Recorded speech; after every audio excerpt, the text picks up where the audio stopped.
How's it going, everybody? This video is going to be showing you a budget Kalamax deck. Kalamax is the ability whenever you cast your first instant spell each turn. If Kalamax is tapped, you get to copy that spell and you can choose new targets for that copy.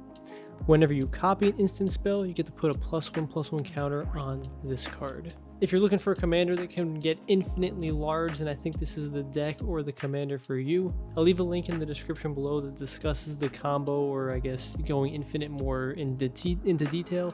However, if you got Kalamax on the field and it's tapped and you play a copy spell, Kalamax could technically become infinite that turn because you keep copying that copy spell. It's pretty crazy, it's pretty cool. So you get a big dinosaur on the field by just playing a copy spell. Pretty fun. But in short, that's what this deck looks to do. This deck looks to consistently get Kalamax out on turn 3 and then following it up with either a copy spell to go infinite or just some other really good value card that's going to allow us to accelerate the game further. Obviously, you can build your deck into your liking. This deck that I built doesn't necessarily go 100% on the copy going infinite. It doesn't necessarily go 100% on anything. It kind of gives ideas and suggestions on good cards to use in this deck. Yeah, if you definitely want to go infinite more consistently, definitely add more copy spells in the deck. Moving on to the first few cards, we got these three all going to cost 2 mana, basically all of the same ability. You're just going to copy a target instant or sorcery card. All very good, obviously, for Kalamax because we can go infinite. Reiterate is basically the same card. It's going to give us the ability to copy instant or sorcery. Raw is a great commander because whenever we cast or copy instant or sorcery spell, we can deal 1 damage to an opponent or planeswalker. Raw is a win condition because if we go infinite and copy cards with Kalamax, we can just kind of loop that and deal 1 damage to every single person. We can also scry too with the plus ability and the minus ability. We can actually copy an instant or sorcery spell that we cast. Expansion, same thing. We're going to be copying a target spell with 4 mana or less. We can also deal some damage and draw some cards if we want to use the explosion aspect of the card. If we have Twinning Staff on the field, if we were to copy a spell 1 or more times, we get to copy that card an additional time.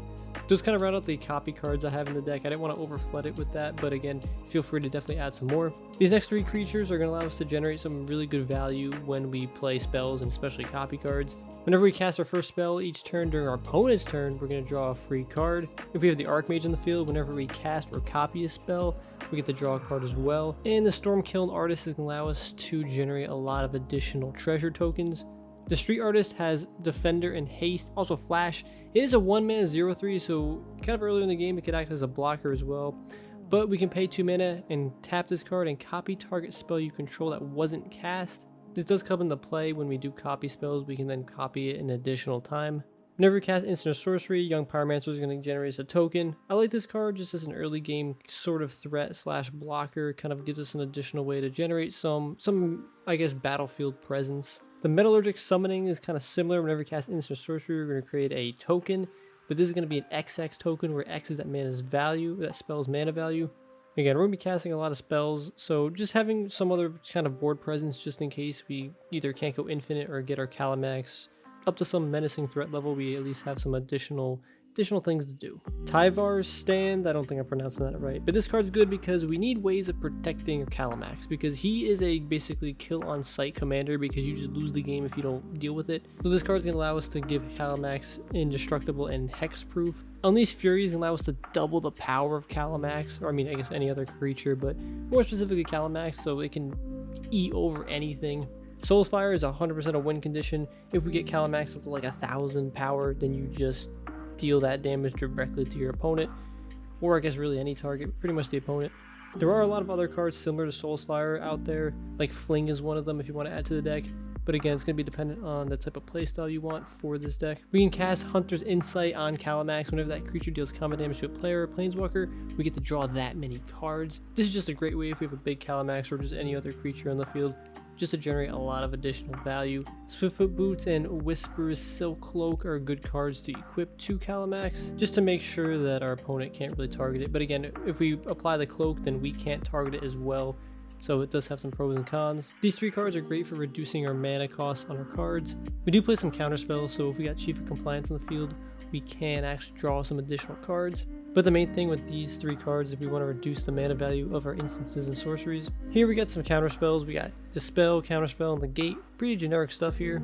Stubborn Denial and Insidious Will are also other ways of countering spells. Insidious Will can also copy an instant or sorcery card, so it comes with an additional benefit.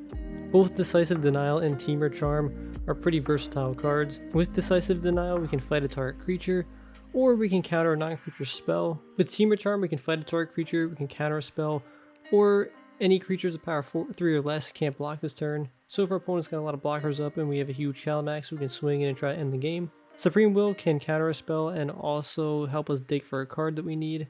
Same thing with Thassa's Intervention, we can dig for cards but also counter a spell. Opt, Pull from Tomorrow, and Factor Fiction are all going to help us either draw cards or dig for the pieces that we need.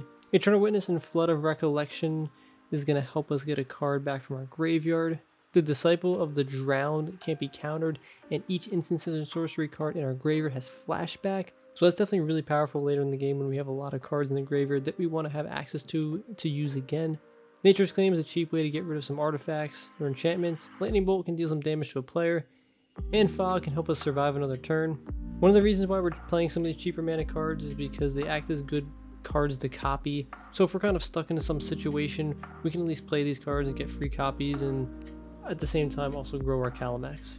If we play Snap, we get a return target creature to its owner's hand, and then we can tap 2 lands, kind of making this card almost free. Chaos Warp is kind of just to remove any permanent on the field. Blasphemous Act is a good way to just remove the entire board of all creatures. With Big Score, we can draw 2 cards and create 2 treasure tokens, but we do have to also discard a card. On the first turn we play this enchantment, we're going to cast a free instant or sorcery card. The next turn, some players are going to mill 4 cards. But then on turn 3, we're going to exile target instance or sorcery card from our graveyard, and then we get to copy it for free. Nimbless of Frost has flying and prowess. Whenever we cast instant or sorcery spell, we get to tap target creature an opponent controls, and that creature doesn't untap until its controller's next untap step. Definitely good as like a control card to try and limit what your opponent can do or attack with in case you got to kind of survive a couple extra turns. Soul Guide Lantern, just an all-around pretty generically good card. This helps us interact with the opponent's graveyard, and if anything, we get to draw a card. Springleaf Drum is in the deck to allow us to tap Kalamax without actually having to attack with it. In case some situations arise where you need to do that, this gives us the ability to do so. Prismari Command is a pretty good generic card, just allowing us to do a lot of different things. Manamorphose is essentially a free spell, and we get to draw a card, and for like a combo sort of deck like this is definitely beneficial. Is a Charm is kind of similar to Prismari Command in the sense that it has a lot of things on the card that we can do, allowing us to interact with our opponent in some way.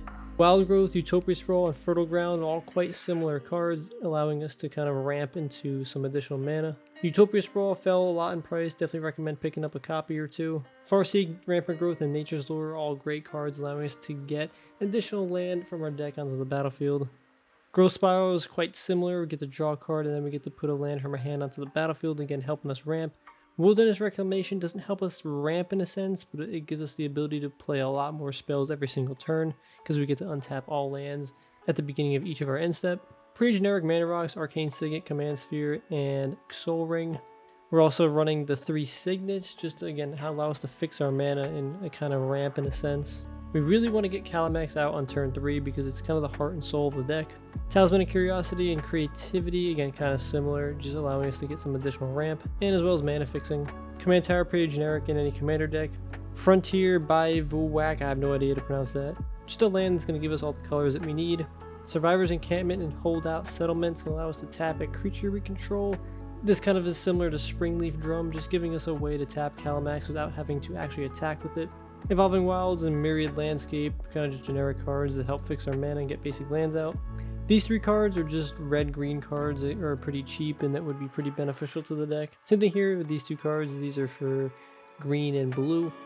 The main colors we kind of need in this deck are going to be green and blue. Green to help us get our other colors, and blue to help us counter some spells. Red's also kind of important, but I wouldn't say it's as important. Mystic Sanctuary can be played and we can get an instant sorcery card for Engraver and put on our library. Rogue's Passage can make any creature unblockable, so swinging for Kalamax and end the game. And then we're running 8 forests, 6 island, and 5 mountains. That's going to give us a land total of 32. These decks can typically run a little bit less lands than normal, although I wouldn't dip below like 32, 31.